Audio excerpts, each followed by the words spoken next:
बिस्मिल्लाहिर्रहमानिर्रहीम। अस्सलाम वालेकुम प्यारे दोस्तों, आज मैं आपसे बनी इसराइल में एक गाय ज़िबा करने का वाक़या पेश करती हूँ। एक दफ़ा ऐसा वाक़या पेश आया कि बनी इसराइल में एक शख्स कत्ल हो गया और कातिल का पता न चल सका और लोग शक व शुबा में किसी न किसी पर तोहमत धरने लगे। इसी तरह से बाहमी इख्तिलाफ पैदा होकर खतरनाक सूरत हाल पैदा हो गई। और जब हज़रत मूसा अलैहिस्सलाम के सामने ये मामला पेश हुआ तो आपने अल्लाह ताला से रुजू किया और अर्ज किया, इलाही इस वाक़े से कौम में इफ्तराक की सूरत पैदा हो गई है, तो अलीम व खबीर है, इस मामले में मेरी मदद फरमा। तो अल्लाह ताला ने हज़रत मूसा अलैहिस्सलाम से फरमाया कि इनसे कहो कि पहले एक गाय ज़बह करें और इसके बाद गाय के गोश्त का एक हिस्सा मकतूल के जिस्म से मिस करें, और जब वो इस तरह करेंगे तो हम उस मकतूल को जिंदगी बख्श देंगे और वो खुद बताएगा कि इसका कातिल कौन है। तो इस तरह सब मामला सुलझ जाएगा। और जब हज़रत मूसा अलैहिस्सलाम ने बनी इसराइल से एक गाय ज़बह करने का जिक्र किया तो उन्होंने अपना हीला जोई की खसलत की बना पर कुछ बहसें शुरू कर दी और वो इस हुक्म को मजाक समझने लगे और उन्होंने ख्याल किया कि हज़रत मूसा अलैहिस्सलाम हमसे मजाक कर रही हैं। और यही बात उन्होंने हज़रत मूसा अलैहिस्सलाम से कह दी कि आप हमसे मजाक कर रहे हैं। हज़रत मूसा अलैहिस्सलाम ने जवाब में फरमाया, क्या इंसाफ के मामले में भी मजाक होता है? ऐसा करना तो जाहिलों का काम है। और फिर भी बनी इसराइल ने इस हुक्म में मैन मेख निकालना शुरू कर दी और तरह तरह के सवालात हज़रत मूसा अलैहिस्सलाम से करने लगे। और हज़रत मूसा अलैहिस्सलाम अल्लाह ताला के इशारे से इनके हर सवाल का जवाब देते रहे और कहने लगे, वो गाय कैसी हो, इसका रंग कैसा हो, इसकी और तफसील हमें बताएं कि अभी तक हमें इस गाय के बारे में नहीं मालूम। हज़रत मूसा अलैहिस्सलाम ने वही इलाही के ज़रिए से उनके तमाम सवालात के जवाब दिए और अब हिला व बहाना का इनके लिए कोई मौका ना रहा।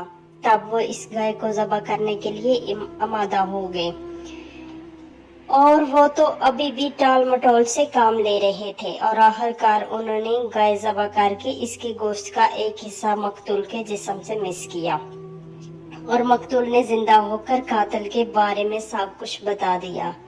और फिर इस हकीकत को देखकर कातिल को भी इकरार किए बगैर कोई चारा ना रहा और इसने अपने जुर्म का इतराफ कर लिया। और इस तरह न सिर्फ कातिल का पता चल गया बल्कि मुख्तलिफ खानदानों के अंदर बर्पा फसाद भी खत्म हो गया और इस तरह से ये मामला खुशउस्लूबी से सुलझ गया। अल्लाह ताला ने बनी इसराइल के इस तारीखी वाक़े को जिक्र करके दो बातों की तरफ तवज्जो दिलाई है। एक तो मुनकरीन क़यामत को ये समझाया है कि जिस कौम के बुजुर्गों में ये वाक़या गुजरा है वो इस रात के शाहिद है। और जिस तरह इस दुनिया में अल्लाह ताला ने मुर्दा जिंदा करके अपनी कुदरत कामला का मुज़ाहिरा फरमाया, इसी तरह से तुम ये समझ लो कि रोज़े क़यामत इसी तरह से मुर्दे जिंदा होकर बरगाह इलाही में पेश होंगे। और फरमाया वो इसी तरह से अल्लाह ताला मुर्दों को जिंदा करेगा। दूसरे ये कि अल्लाह ताला ने बनी इसराइल को बताया कि अल्लाह ताला ने तुम्हारे बाप दादों को इतने मुझसे दिखाए कि अगर वो किसी और कौम के सामने जाहिर किए जाते तो वो हमेशा के लिए खुदा ताला के फरमाबरदार हो जाते और इनके दिल में एक लम्हे के लिए भी नाफरमानी का ख्याल ना गुजरता। और अगर तुम आज जनाब नबी करीम सल्लल्लाहु अलैहि वसल्लम के मौजज़ात का इनकार कर रहे हो तो ये तुम्हारी पुरानी खसलत और कदीम जबलत है और उसी जहालत का तुम पर अभी असर है। कुरान करीम में इस वाक़े को बताया। और जब हज़रत मूसा अलैहिस्सलाम ने अपनी कौम से फरमाया कि अल्लाह ताला तुम्हें एक गाय ज़बह करने का हुक्म देता है तो उन्होंने कहा कि क्या आप हमसे मजाक करते हैं? फरमाया, मैं अल्लाह ताला की मदद से नादान बनने से पनाह चाहता हूँ।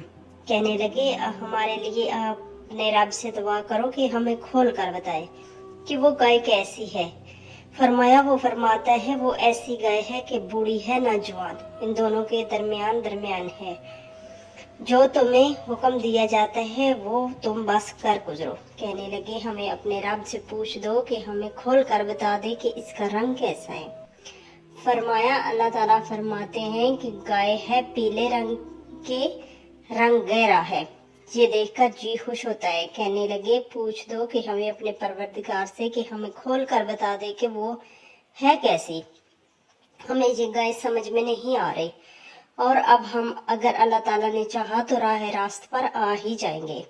موسیٰ علیہ السلام نے فرمایا کہ اللہ تعالیٰ فرماتے ہیں کہ وہ گائے کمزور نہیں ہے، ہل نہیں چلاتی، نہ کھیتوں کو پانی دیتی ہے، تندرست گائے ہے، اس میں کوئی خرابی نہیں۔ کہنے لگے اب تم نے درست بات بتائی ہے، اور پھر انہوں نے گائے ذبح کر ڈالی، اور ابھی کرنے ہی والے تھے۔ اور یاد کرو جب تم نے ایک شخص کو قتل کر دیا اور اس کے بارے میں تم نے اختلاف کھڑا کر دیا، اور اللہ تعالیٰ اس بات کو ظاہر کرنا چاہتا تھا جسے تم چھپانا چاہتے تھے، اور ہم نے کہا کہ اس مقتول کو اس گائے کا کچھ ٹکڑا مس کر دو۔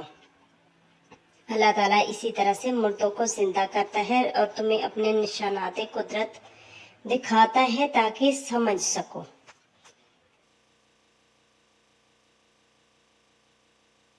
اور حقیقت یہ ہے کہ زندگی اور موت کا اختیار اللہ تعالیٰ کے ہاتھ میں ہے، کہ ایک مقتول کی موت کو زندگی سے بدلنے کا ذریعہ بننے والی گائے خود زندگی سے ہاتھ دھو کر فنا کے گھاٹ اتر گئی۔ یہ صرف اللہ کریم کی قدرت کا کمال تھا کہ اس نے مردہ کو زندگی بخشی۔ ہاں، یہ واقعہ حق تعالیٰ کی نشانیوں میں سے ایک عظیم نشان ہے جس کا بنی اسرائیل کے سامنے اظہار کیا گیا۔ بہرحال اللہ تعالیٰ نے اس کے بعد ارشاد فرمایا کہ اتنے نشانات اور دلائل نبوت دیکھنے کے باوجود اور اللہ تعالیٰ کی اتنے زیادہ نعمتوں کے باوجود یہ لوگ اپنی کج روی سے قائم رہے اور ان کے پتھر دل موم نہیں ہوئے، بلکہ مسلسل سرکشی اور نے انہیں پتھروں سے بھی زیادہ سخت بنا دیا، کہ پتھر کی سختی کے باوجود اس میں فائدہ و منافع موجود ہیں، مگر ان لوگوں کی زندگی تو صرف نقصان کے علاوہ کچھ بھی نہیں۔